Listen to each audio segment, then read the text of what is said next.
Can you imagine doing it for all your life? There will be a dip in motivation like here and there. If you ask me whether there are times where I've thought of, giving up, thought of quitting, I definitely have. All the way from Singapore, Shayna Ng. Team is Singapore's most bemedaled female bowlers, twice Singapore Sportswoman of the Year, of course. And I have 3 world titles to my name. When it comes to bowling, it's not a sprint. It is a marathon. It's very important what goes through your head when you're in a competition. Unfortunately, during the start of my Spex Scholarship, the things that were in my head were not that great. I was thinking how to handle the pressure.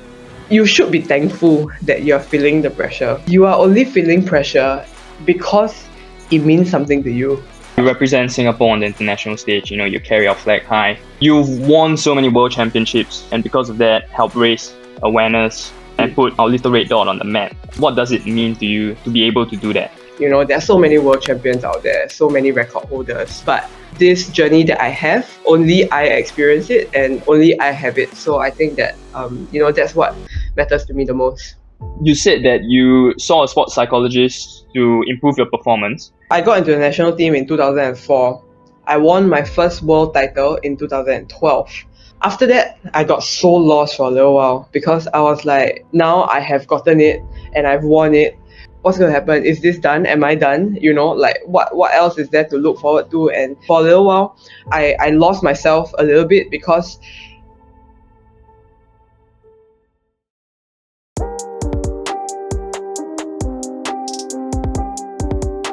why not we have a brief introduction, just introduce yourself, what's your name, what do you do? Hi, I'm Shayna Ng. I'm a national bowler. Been bowling for the national team for 20 years now.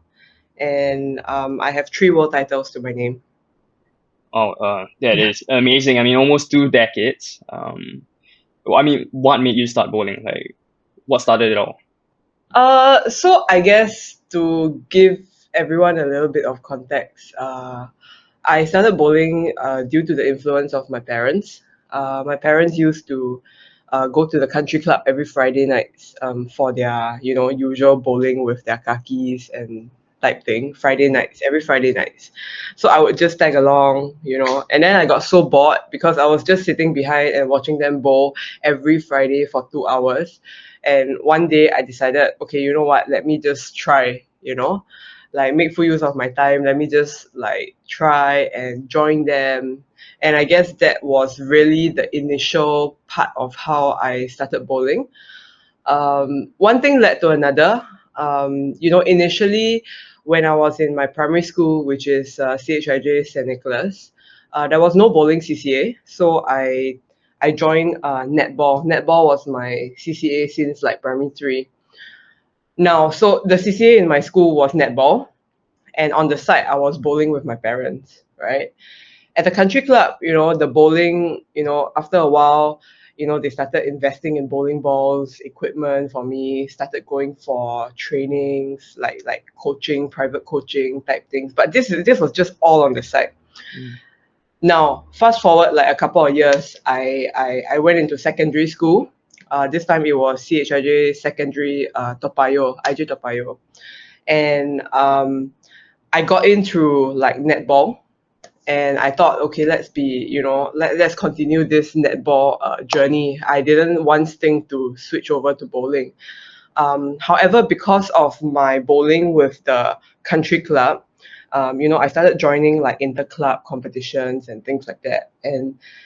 And the people, the students in the bowlers in IJ, they recognized me from this inter-club league. And then they saw me in school one day and then they're like, hey, how come you're in our school but you're not in bowling? So I was like, oh, because I got in through netball, so I thought, to be loyal and to stay with netball and type things. And after a while, I think the school didn't have enough, didn't have enough bowlers for their C division. So they invited me to join them, and I joined them, and out of the blue, like without going for any school trainings or anything, I just showed up for the C division to bowl.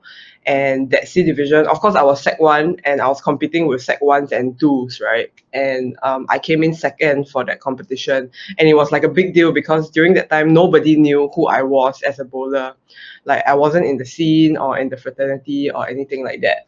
So I think that was the start of my next journey, because like then after that the bowling team invited me to join them instead. So that was when I made a switch from netball to bowling, because I mean I was like very young then, right? And like please do not judge, but the reason why I actually switched from netball to bowling was because bowling was air conditioned, right? I was young back then, the netball trainings were tough, and then it was like, under the sun every day. I was so tense, so dirty, so sweaty. And I was thinking like, oh, I have over here a bowling CCA that wants me. And then I was like, okay, why not? Let's just give it a shot. I get to train in aircon, things like that. It's easier for my parents as well, because when they watch me, they don't have to be under the sun. And yeah, so that was actually the initial, like the switch that I made from netball to bowling. And yeah, so then the rest was history lah. Like I made the switch. I got into the school bowling team in like secondary 2, and then by Sec 3 I made it into the Sec 3 Sec 4 I made it into the national team through the national trials. And that was the beginning of my whole representing Singapore journey after that. Beautiful. That's a really amazing background story, and that's a good reason as well. I mean, I feel the same way. Singapore is really really hot. I don't like to go out. I'm also like to keep clean. You're sweating at every Yeah. single second just stepping out of the house. But so what age did you start going to the country club with your parents? You said your parents were with their kakis on Friday. What age? Around what age were you? I think very young, like in my early primary school age. But when I first picked up the bowling ball to try it, like to throw my first shot, I think it was about 10 years old. Okay. So yeah, so actually not that early. I mean, I've seen a lot of kids like pick up their sport way earlier than 10 years old.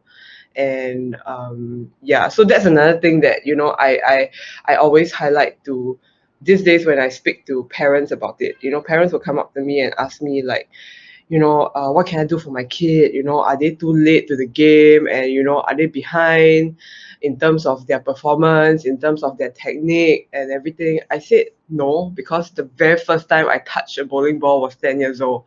And there they are, like, younger than 10 already, having training and things like that. So I was like, no, it's not too late. Like, I mean, the main key and the main takeaway I feel is that you need to have fun, right? The kids need to have fun.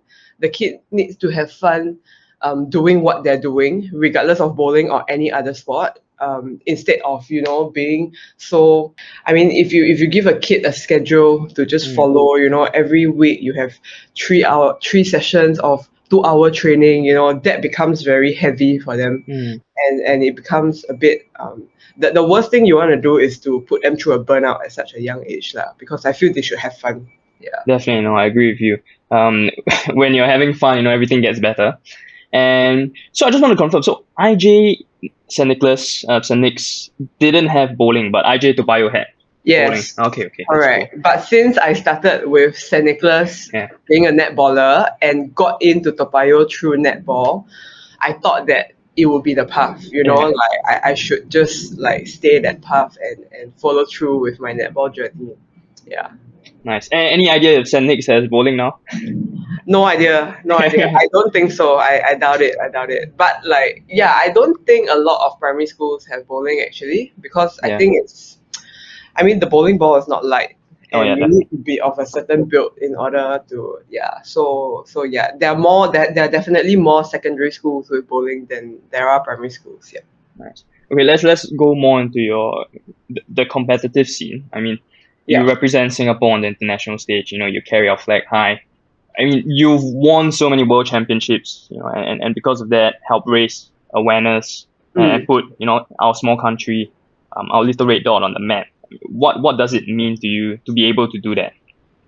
Of course, it is an honor. I mean, back when I was younger, I didn't think much of it. I just thought like, oh, yeah, sure, this is a cool thing to do, why not, and everything. But after a while, when I started getting more exposed to like the international scene and going for major games like SEA Games, Asian Games type things, I realized that, oh, it actually means something.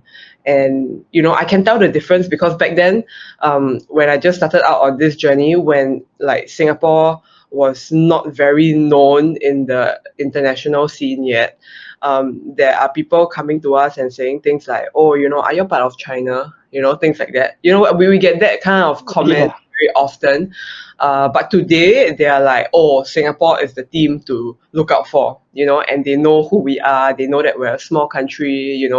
This is through many years of like, interacting with different bowlers from different countries, and slowly, they are now taking us more seriously, and we are the ones to look out for at competitions. Yeah.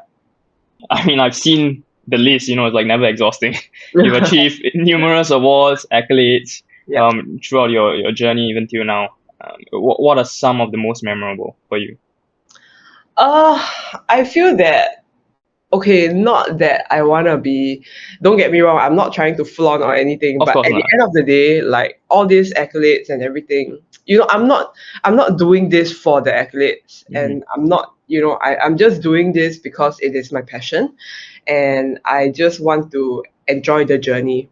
And being an athlete, already being a bowler, the lifespan is longer than most athletes. Like if you compare it with like maybe track and field or swimming, a bowler's lifespan is longer because it's an accuracy sport.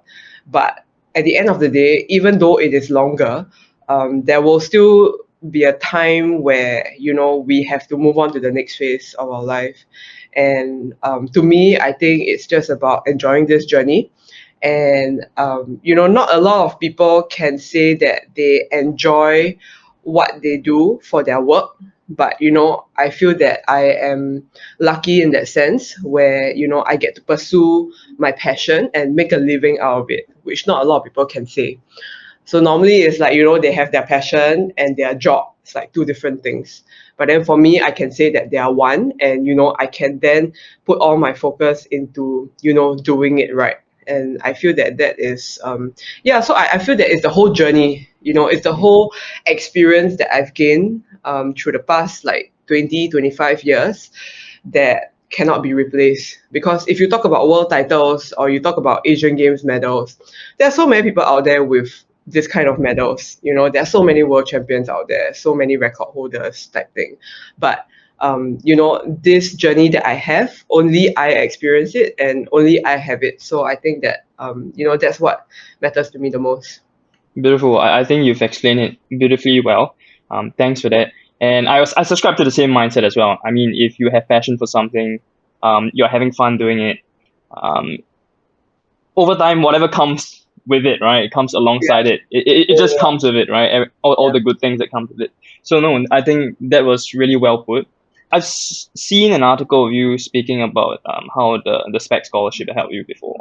Mm-hmm. Uh, I want to dive more into that. Like, what really is the Spex Scholarship, and how does it help athletes? Is it like it's a very stringent criteria, right, to get in? Yes. So the Spex Scholarship, just for some background context, they launched it in 2013. So I was on the pioneer batch and have been on it for 11 years now. What the Spex Scholarship entails is that they allow you to be more um, financially sustainable Mm. while pursuing your sports, right? So it basically pays you to be like a full-time athlete. Back then, there wasn't such a scheme. There was like small little grants that you can get here and there, but it's still quite a struggle for athletes to. So okay, back in the days, like let's say 20 years ago, you will see that the sporting level back then is not as great as it is today. That is because as kids, you pick up sports and then you go into junior college, poly, or you go to university, you up to university, you can still juggle both your sports and your studies.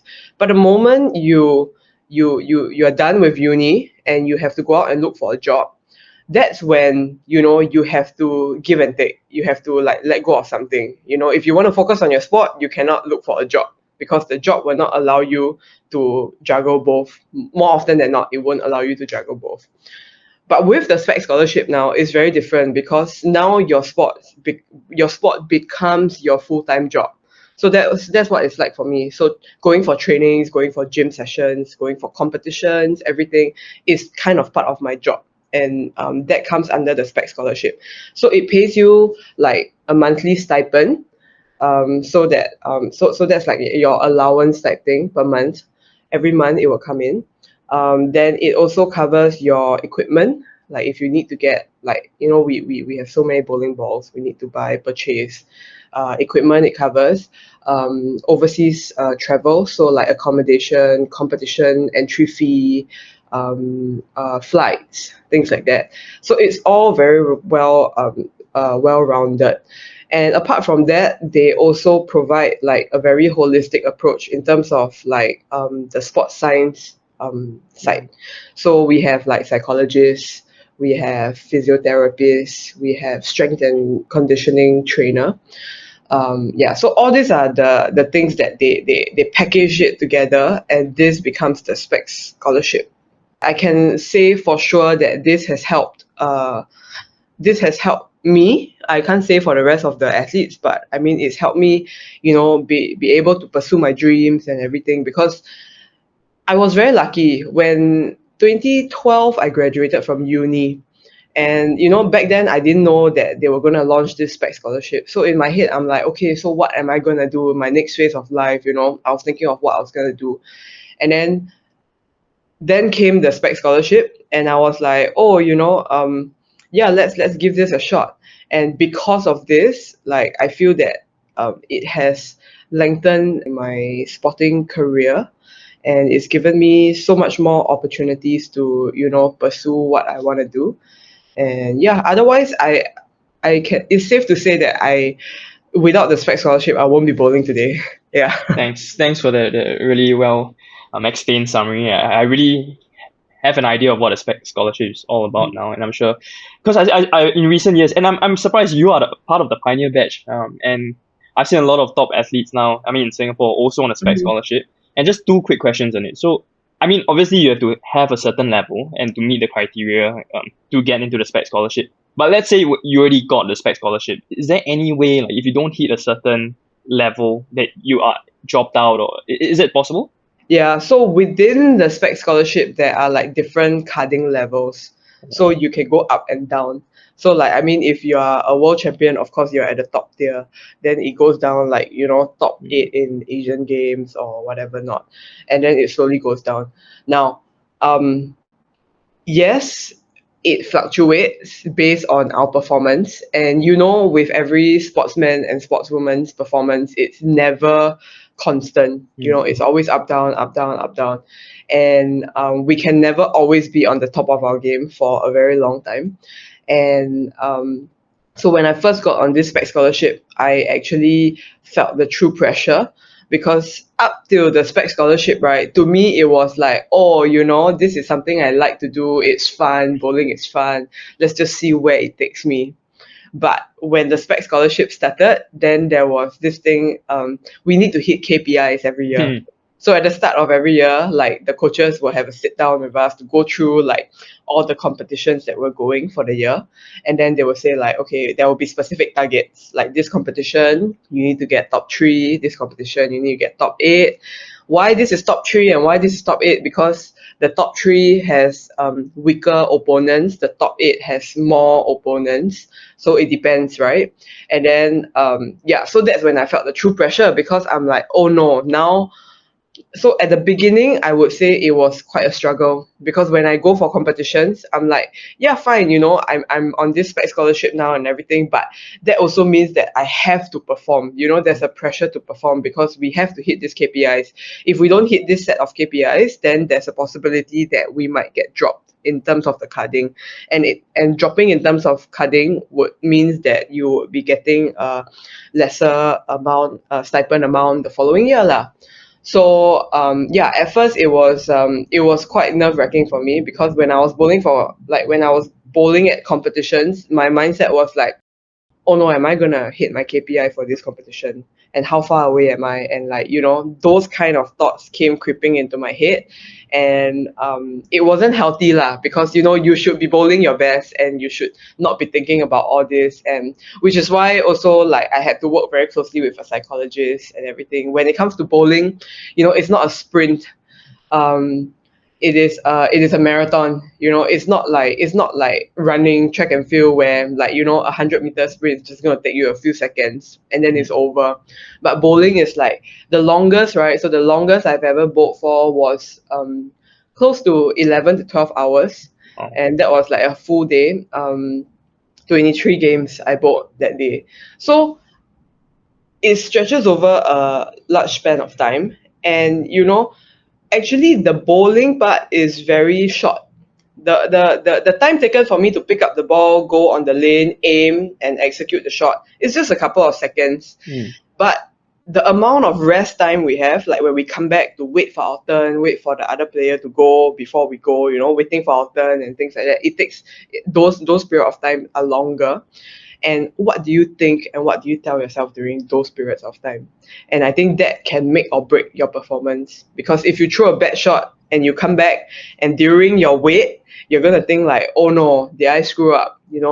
Oh no, like did I mess up? What did I do wrong and things like that? Then it's gonna affect your next shot. But if you're gonna come back and during your wait time, you're gonna think like, okay, it's fine, it's just one bad shot. There's still like 50 other shots, so let's look forward to the 50 other shots. Then so you can see the difference, like how that wait time can make or break like your performance. So it's very important what goes through your head when you're in a competition. And unfortunately, during the start of my Spex Scholarship, the things that were in my head were not that great lah. I was thinking like, oh no, for this competition my KPI is top 8 right now. Then I'll look at the score, oh no, right now I'm like 15. Then how many pins? Then I start counting how many pins away am I from top 8, and then I start counting, and then I start looking out for the people that are ahead of me who are bowling. And then I just went down that whole rabbit hole, which is very unhealthy lah. So yeah, so it's things like that lor, that you need to tweak your brain to think. Yeah. Yeah, definitely I can picture that. I mean, like you said, it's a marathon. I mean, 11 to 12 hours, that's insane. And the wait times are so long. I can imagine someone, if they don't have the proper mindset or that mental resilience, they will be, like you said, thinking about the scores, thinking about others, not focusing on themselves, calculating the scores, did I screw up, and ruminating and that will affect performance, right? When you're thinking too much. Just a quick one.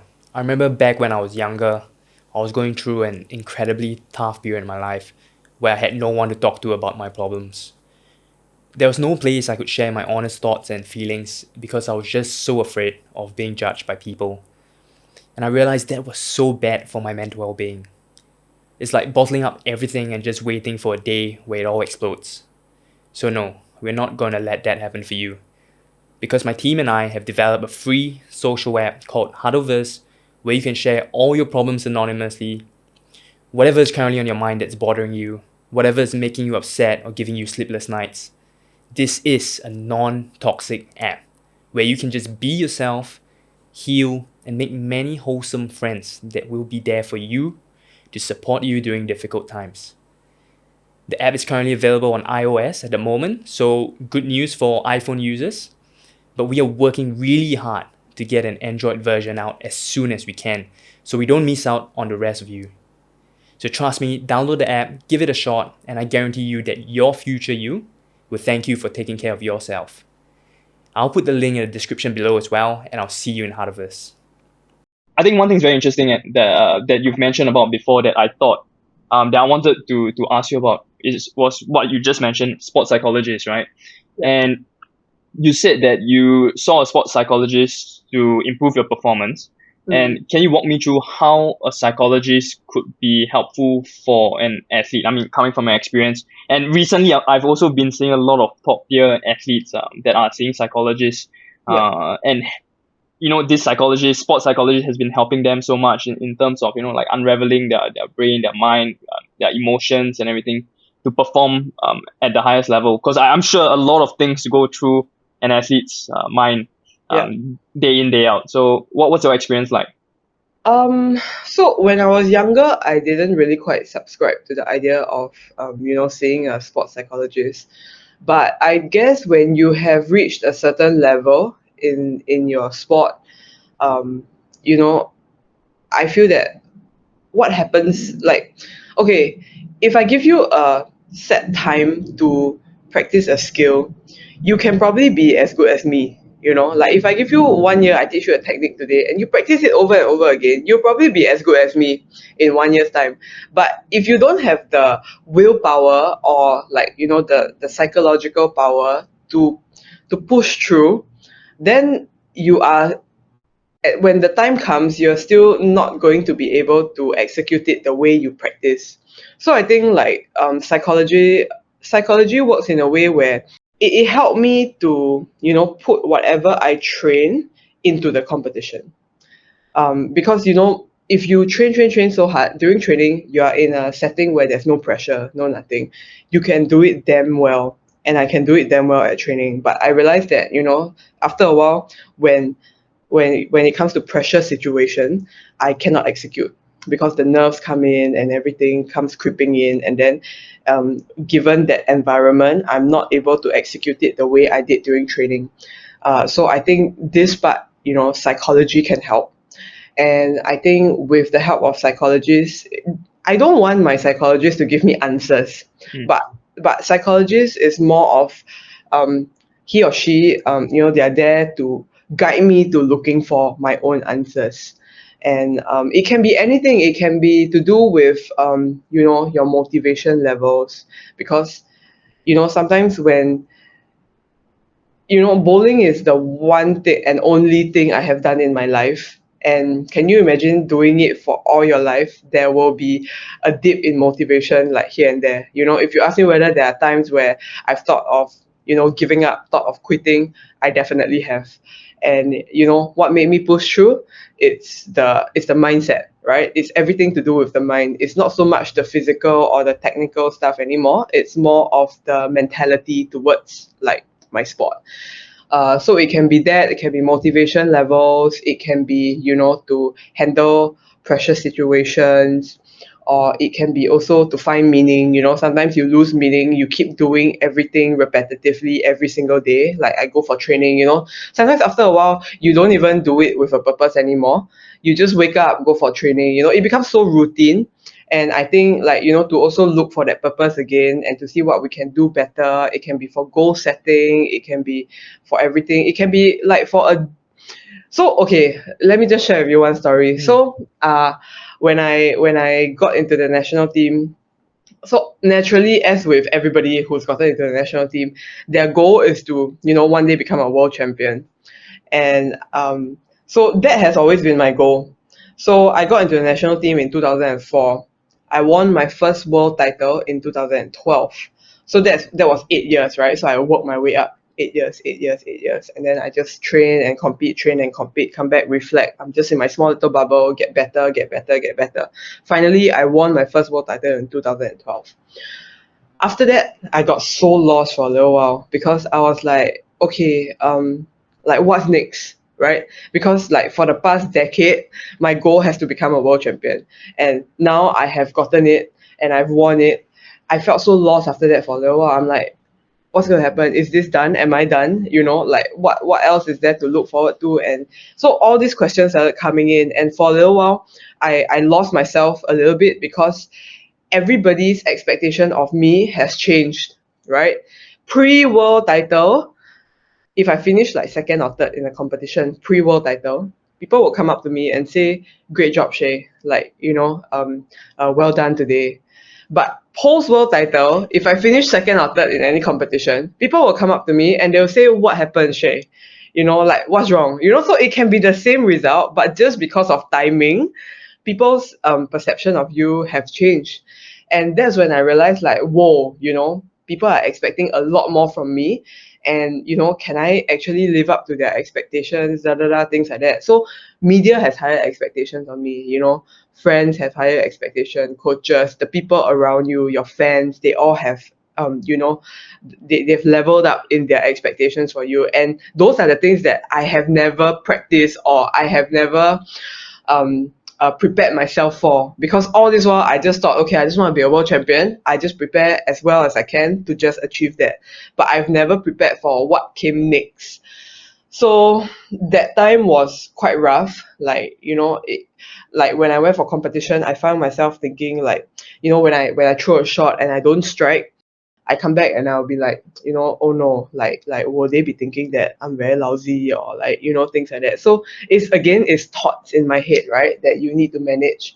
And yeah, so this is when psychologist helps, because at the end of the day, after working for months, I realized that I'm not bowling for people, I'm not bowling for you, I'm not bowling for whoever it is out there. I'm bowling for myself because I enjoy the sport. So if I can just, touch my heart and ask myself whether I still enjoy the sport, and if the answer is yes, then let's continue doing it, And yeah, so all these kind of things are things that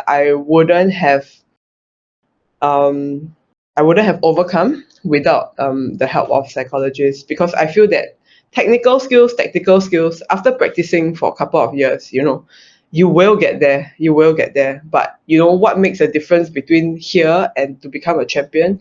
That small little 10%, and 10% is very crucial. Is the help of psychologists. And the part of the mental strength and the willpower that you mentioned. Correct. Wonderful, wonderful. And so, I mean, there was one point you brought up when you talk about psychologists, which I thought was resonated really well with me, is that I think a lot of people have that misconception that when they see a psychologist or when they see a therapist, they expect answers to be given to them, right? Yeah. But more often than not, I think like a psychologist role would be like what you said exactly, and it was perfect, is that they are there alongside you to guide you to find the answers yourself, right? They're not supposed to Yeah. give you the answers, and to help you organize and to, like you said, come up with goal settings, come up with visions, your mission in life. And I think that was really well explained, and that showed how a sports psychology can play such a big role, even Yeah. in that small 5%, 10%, that consistency, or like you said, to find that motivation again in different situations, or in a different part of an athlete's career.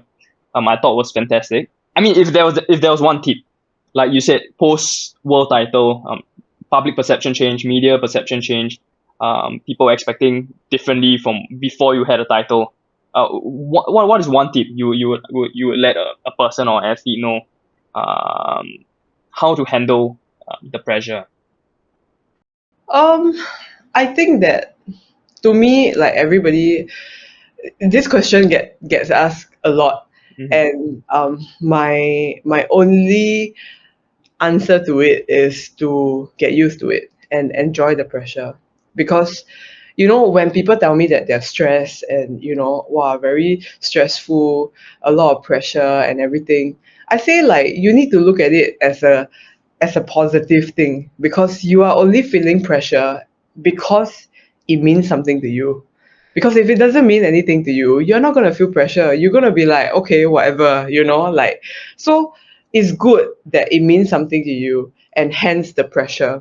So I would say, don't fight the pressure, because, like, it's impossible to fight the pressure. I have tried before. I've tried to just, like, park it aside and, like, pretend like I'm damn cool and ignore the pressure. But I think that failed terribly. I think that the right, for me, at least for me, everybody would have their own strategy to work around this. But for me, to when it comes to pressure, I think it's basically just to embrace it, because you should be thankful that you're feeling the pressure, and it should be a good thing, because I think this is something that people don't see. They see pressure as a very negative thing, so I think pressure is good, and we just have to embrace it. We just have to get used to it. And with pressure, the feeling of accomplishing things gets even better. Because if you accomplish something without any pressure, you're going to be like, it's just any other thing, and you won't feel very accomplished. But if you can if you can embrace the pressure and overcome it, that's when, you feel like, yes, the feeling will be so much greater. 100% agreed. I mean, nothing worth having ever comes easy, especially if it's something that is important to you. So I Yeah. really like that. Thanks for that. And we're coming to the last few questions already. So, I mean, I've seen you've also been very outspoken about having women represented in sports and Mm. leadership positions. I've seen you speak about it. Mm. What does this mean to you, and how does it inspire you personally? I feel like, it all started because, especially in bowling, when it is a precision sport, when the physical strength doesn't really come into play. It does, but a smaller percentage as compared to all the other physical sports. I feel like, that's when I've seen with my own eyes, like women beat men at competitions and stuff like that. And I felt very inspired, and I felt very empowered by it. And, to me, it's more of a why not? And why are women not as great as they should be? So, part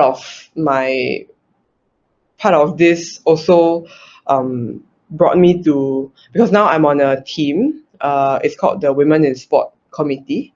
It's under the Singapore National Olympic Council umbrella. And on this team, we work towards helping women become leaders. For now, it's just in the sporting context, to actually empower women to be more active in sports. And this does not just mean um, athletes. We don't want to just increase the number of female athletes. We also want to, inspire more women to take up roles like being coaches, being sports administrators, being on, the executive board and things like that. And I feel with that, of course, then it will come the equality part and things like that. And yeah, but I think we are headed in the right way, in the right direction. Over the years, I've seen more and more women athletes speak up and empower others, and as well as the administrative side. I think I've seen more women coaches around. It can be coaches, it can be referees, it can be anything. Today, more than anything else, I think we are striving for that equality lah. Yeah. Yeah, no, that's beautifully put. And it's called Women in Sport Committee.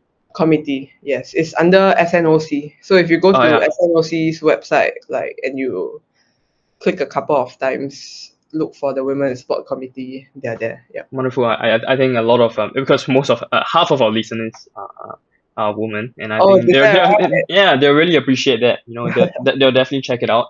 And okay, so very quick question. Outside of your sport, what are your interests and hobbies? Right now, I mean, I have quite a number of things on my plate. If you ask me, I am doing some work for the Singapore Bowling Federation. Um, that's just outside of of course, bowling comes first, right? My training, my competitions come first, and which with whatever spare time I have, I do some work for the Singapore Bowling Federation, because I feel that, without the bowling federation, I wouldn't be who I am today. Mm-hmm. And, I just feel a sense of, like, I want to give back in that Yeah. area, and I want to help them do well. And then so I have that. I am also the chairperson of the Athletes Commission. So I'm on two things under the SNOC umbrella. Uh, Under SNOC, I have the Women in Sport Committee as well as Athletes Commission.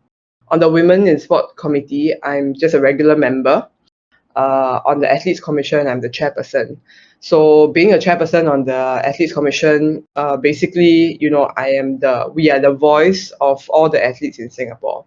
So, we try to help them, feed them information, educate them about things that are, outside of their sport. In terms of, like, it can be anything. It can be mental well-being, it can be career planning, it can be, juggling studies with your sports, type thing. So it can be a lot of things, but basically we just want to help athletes outside of their sports, like, as much as possible. So yeah, I have the work with Singapore Bowling. I have Athletes Commission. I have the Women in Sport Committee, and Yeah, so after all of those, I think I have very little time left. Yeah.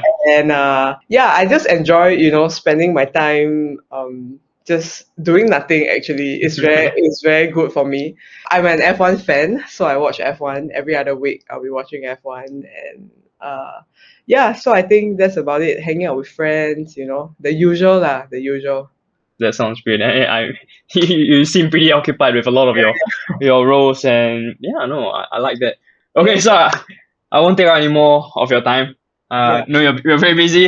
No. So Thank you. once again, thank you so much. I'll let you know if there's anything. Yeah, I'll if message there's you on anything, let Instagram. me know. And also maybe give me a heads up before it's 100%. posted. Yeah. Definitely, I will. Okay. Okay. Thank you All for your good. time, and Thank you. for this. Have a great week. You too. Bye Take bye. care. Bye bye. I always believe that we have to choose our heart. Everything it doesn't come easy. It's hard to win because you must commit to all the trainings, all the hard work, all the, go through all that stuff. But it's also hard when you don't do anything, and when you lose, it's also hard.